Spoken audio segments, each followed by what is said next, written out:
সম্প্রতি ২,০০০-এর অধিক যৌনকর্মীকে সমাজ কল্যাণ মন্ত্রণালয় থেকে আর্থিক সহায়তা করা হয়েছে। এটা উচিত হয়েছে কি না? যৌনকর্মীদেরকে আর্থিক সহযোগিতা করা বা অন্য কোনো সহযোগিতা করা মৌলিকভাবে এটা তো দোষণীয় কোনো বিষয় নয়। কিন্তু সমাজ কল্যাণ মন্ত্রণালয়ের উপদেষ্টা যিনি দীর্ঘদিন যাবৎ তিনি উপদেষ্টা হওয়ার আগে থেকেই তার যে কর্মকাণ্ড, উপদেষ্টা হওয়ারও পরও তার যে কর্মকাণ্ডগুলো, বিতর্কিত কর্মকাণ্ডগুলো রয়েছে সেটা আমরা সবাই কম বেশি জানি।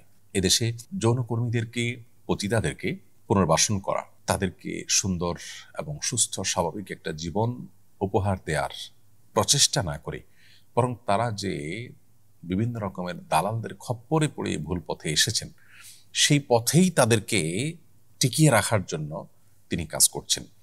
অতএব এই যে টাকা দেয়া হয়েছে, এই টাকা দিয়ে যদি তাদেরকে তাদের কাজের প্রতি প্রণোদনা দেওয়া হয়, আরো উৎসাহ দেওয়া হয়, তাহলে এটা হবে জনগণের ট্যাক্সের টাকার অপব্যবহার।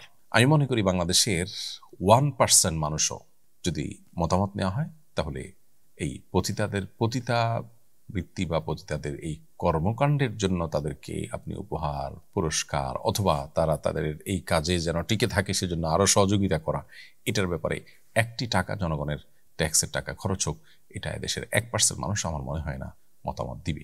কোনো জরিপেও এটার সপক্ষে মানুষ রায় দিবে বলে মনে করি না। এটা সমাজ কল্যাণ উপদেষ্টা কেন দেশের সবাই জানেন, প্রত্যেকটা মানুষ বুঝেন দেশের মানুষের মেন্টালিটি এবং মানসিকতা। তারপরে জনগণের টাকাকে জনগণের ইচ্ছার বাইরে ব্যবহার করা, এই স্বেচ্ছাচারী মনোভাব এবং এই ধরনের মানসিকতা সম্পন্ন মানুষজন যারা আছে, তারাই কিন্তু অনবরত আমাদেরকে সকাল বিকাল মানবাধিকারের সবক শোনায়, মানুষ অধিকারের সবক শোনায়। জনগণের ট্যাক্সের টাকাকে আপনার খেয়াল খুশি মতো ব্যবহার করার অধিকার আপনাকে কে দিয়েছে?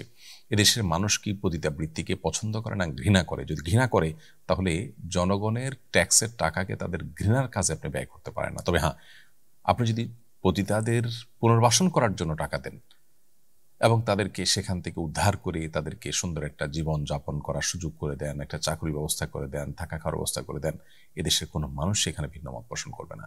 প্রত্যেকটা মানুষ সেখানে সাধুবাদ জানাবে। সমাজ কল্যাণ উপদেষ্টা এদেশের সবচেয়ে বিতর্কিত মানুষগুলোর মধ্যে থেকে একটি। সমকামিতার মতো অপরাধ, যেটি প্রচলিত আইনে অপরাধ হিসেবে উল্লেখ করা রয়েছে এবং শাস্তিযোগ্য অপরাধ হিসাবে রীতিমতো আইনে রয়েছে, সেই বিষয়টিকে নর্মালাইজ করার জন্য তিনি চেষ্টা করছেন। অর্থাৎ আইন প্রণেতা যে, সেই আইন প্রণেতা ভূমিকায় থেকে, যদিও তিনি সংসদ সদস্য নন, তিনি উপদেষ্টা ইন্টারিম গভর্নমেন্টের, তারপরেও তার এই আইনকে সংরক্ষণ করা বা আইন এবং বিচার কার্য যেন আইন আলোকে প্রতিষ্ঠিত হয়, পরিচালিত হয়, সে বিষয়গুলো দেখভাল করার জন্য দায়িত্বশীল যিনি, তিনি নিজে সেটাকে লঙ্ঘন করার জন্য অপচেষ্টায় রত এবং লিপ্ত আছেন। তো এরকম একজন মানুষ দ্বারায় এই যে আপনার পতিতাদের মধ্যে জনগণের ট্যাক্সের টাকা বিতরণ করার উদ্যোগ নেওয়া হয়েছে, সেটা সন্দেহাতীতভাবে সমালোচনাযোগ্য এবং সেটা সন্দেহাতীতভাবে জনগণের ট্যাক্সের টাকাকে নিজের খেয়াল খুশি মতো, নিজের যে মানসিকতা তিনি সারা জীবন লালন করেছেন, দেশে পতিতা সংখ্যা বাড়ানোর জন্য যারা কাজ করছেন, তাদের সেই দালালদের কাজটাকে যেন তিনি আরো সাহায্য করলেন এবং তাদের কাজটাকে যেন আরো বেশি তিনি প্রমোশন করলেন এবং সেটাকে আরো যেন টাকা পয়সা দিয়ে এস্টাবলিশ করার চেষ্টা করলেন। বিধায় সন্দেহাতীতভাবে এটা নিন্দনীয় কাজ এবং এ ধরনের নিন্দনীয় কাজ তিনি অনবরত করে যাচ্ছেন। কি যোগ্যতায় তিনি এই পদে এসেছেন সেটা একমাত্র তিনি জানেন এবং যারা তাকে বসিয়েছেন তারা বলতে পারবেন। তো হারাম মানে কি? নিষিদ্ধ বিষয় বোঝানোর জন্য হারাম শব্দ বলা হয়। আবার শুনি হারাম মাস, মসজিদুল হারাম। একটি টেলিভিশন চ্যানেলে এক আলোচক বলেছেন, দুই হারামের উচ্চারণগত পার্থক্য আছে। উচ্চারণগত পার্থক্যটা অর্থসহ বুঝিয়ে বলবেন প্লিজ। দেখুন, হারাম মানে নিষিদ্ধ, আবার হারাম মানে সম্মানিত। মসজিদুল হারাম মানে হলো সম্মানিত মসজিদ। হারাম মাস, আশহুরে হুরুম মানে হলো সম্মানিত মাসসমূহ। তাহলে একদিকে আমরা হারাম শব্দের অর্থ দেখতে পাচ্ছি নিষিদ্ধ, আবার অপরদিকে আমরা দেখতে পাচ্ছি হারাম শব্দের অর্থ সম্মানিত। এই দুই হারামের মধ্যে কোনো হা বা যে বর্ণটি আছে, এই হা অক্ষরটির উচ্চারণের মধ্যে কোনো পার্থক্য আছে কিনা, বড় হা ছোট হা এরকম কোনো উচ্চারণের মধ্যে পার্থক্য আছে কিনা। বাংলা যেরকম প এবং ফ, এই দুইটার মধ্যে পার্থক্য আছে।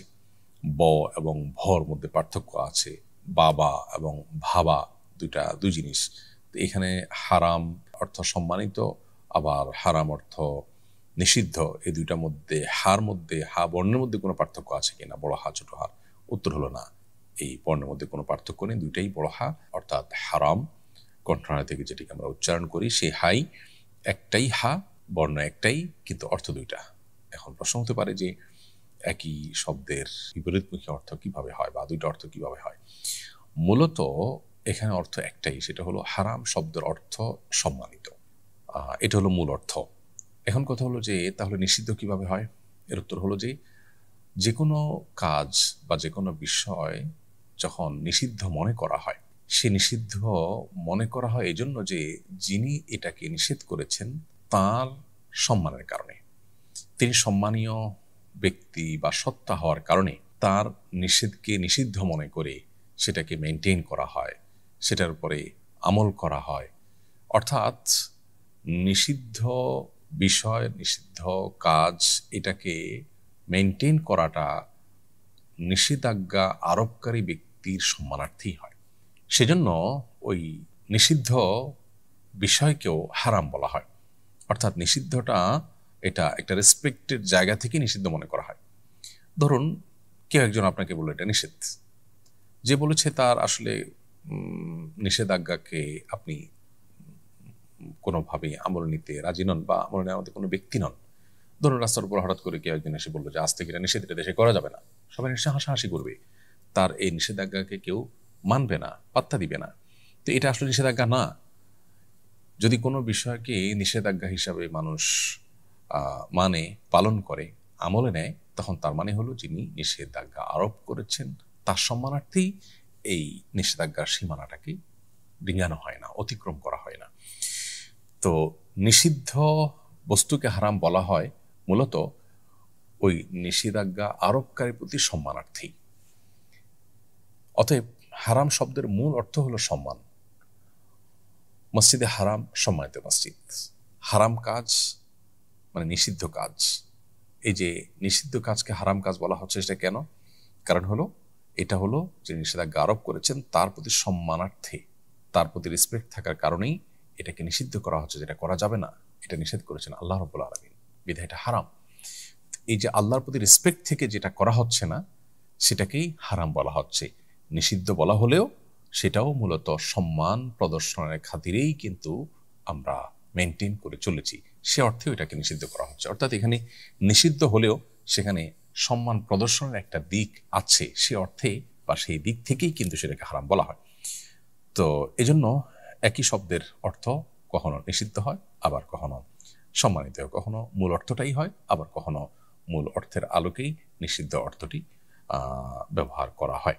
এর বাইরে ছোট হা দিয়ে যে হারাম হয়, যেটাকে হায়ে হাওয়াজ বলা হয় বা ছোট হা আমরা যেটাকে বলি, সেই ছোট হা দিয়ে হারাম যেটাকে বলা হয় সেটা হলো অনেক অর্থই হয়। তার মধ্যে থেকে একটা অর্থ হলো ত্রিভুজ, ত্রিভুজ টাইপের আপনার বড় কোনো প্রাসাদ, ভবন, ভবনের নকশা, এগুলোকে হারাম বলা হয়। আর এর বাইরে আল হারাম এ শব্দটি হাদিসে এসেছে বার্ধক্যজনিত যে কষ্ট বা মানুষের বয়োবৃদ্ধ হওয়ার যে অবস্থা, সেটাকে হারাম বোঝা হয়। নবী করিম সাল্লাল্লাহু আলাইহি সাল্লাম আল্লাহর কাছে দোয়া করতেন, আল্লাহুম্মা ইন্নী আউযু বিকা মিনাল কাসাল, আল্লাহ আপনার কাছে আমি অলসতা থেকে পানা চাই। এবং ওয়াল হারাম, এই হারাম বলতে বার্ধক্যের যে কষ্ট বা বার্ধক্যের যে বয়স, যে বয়সে গেলে মানুষ চলাফেরা করতে অসুবিধা হয়, অন্যের উপর ডিপেন্ডেন্ট হয়ে যায়, এরকম অবস্থা থেকে, অর্থাৎ বার্ধক্যের সেই অবস্থা থেকে নবী সাল্লাল্লাহু আলাইহি ওয়াসাল্লাম আল্লাহর কাছে পানা চেয়েছেন। তো হারাম শব্দের অর্থ বার্ধক্যের সেই সর্বশেষ অবস্থা, করুণ পরিণতি বা কঠিন অবস্থা, সেটাকে হারাম বলা হয়। আবার হারাম শব্দের আরো অন্যান্য অর্থও আছে, কিন্তু হারাম শব্দটি সম্মানিত, এটি হলো মূল অর্থ, এবং নিষেধাজ্ঞার অর্থ বোঝানো হয় বা নিষেধাজ্ঞার অর্থে ব্যবহার করা হয়। আস-সুন্নাহ ফাউন্ডেশন, উম্মার স্বার্থে সুন্নাহর সাথে।